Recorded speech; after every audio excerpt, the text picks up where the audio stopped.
this is almost like a preparatory teaching that John was giving here, in this case to the Greeks, where he's saying, look, you have this concept. This is, for now, this is how you want to consider this concept. Like, this is who Christ was, kind of a thing. Now, clearly this was being taught in hopes and in preparation for deeper, truer understanding down the road.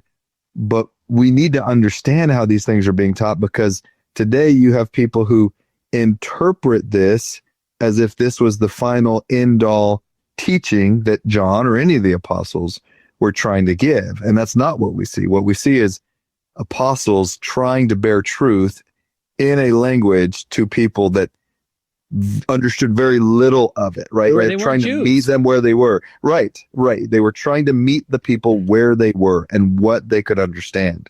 And so this is all very preparatory for them seeking to teach the deeper Melchizedek type eternal truths that they understood and wanted to give. And so it's beautiful that they found this term logos, or what later became translated as the word in English, because it really does a pretty good job of capturing there is a holy order. There is a holy priesthood that has always existed.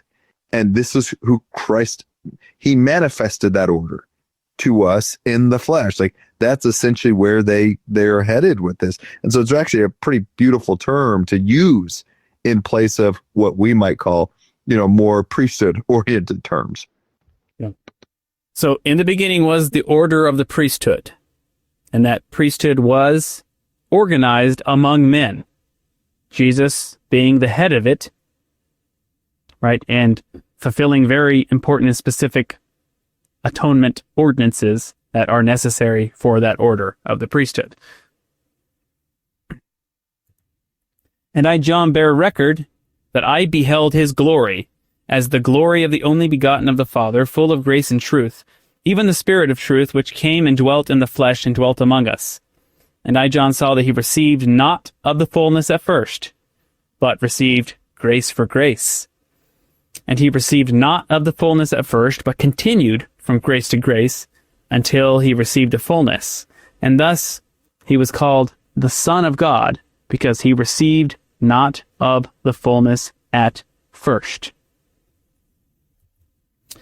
If Jesus had just appeared on the scene with a resurrected body, he wouldn't have been the Son, he would have been the Father. Right? What it's saying is that's not how this works. It's saying not the process. The process is that man is made into the image of God. And that is no exception for the Son of God.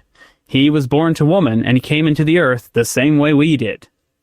He had to grow grace for grace. He had to receive grace from the Father the same way that we receive grace.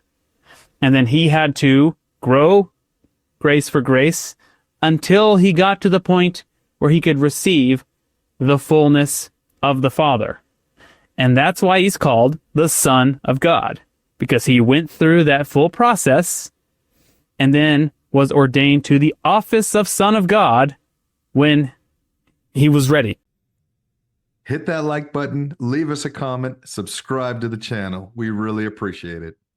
They may seem like little things, but liking, commenting, it helps the algorithm push our content out to more people. So it's our small way of sharing the gospel in a social media age.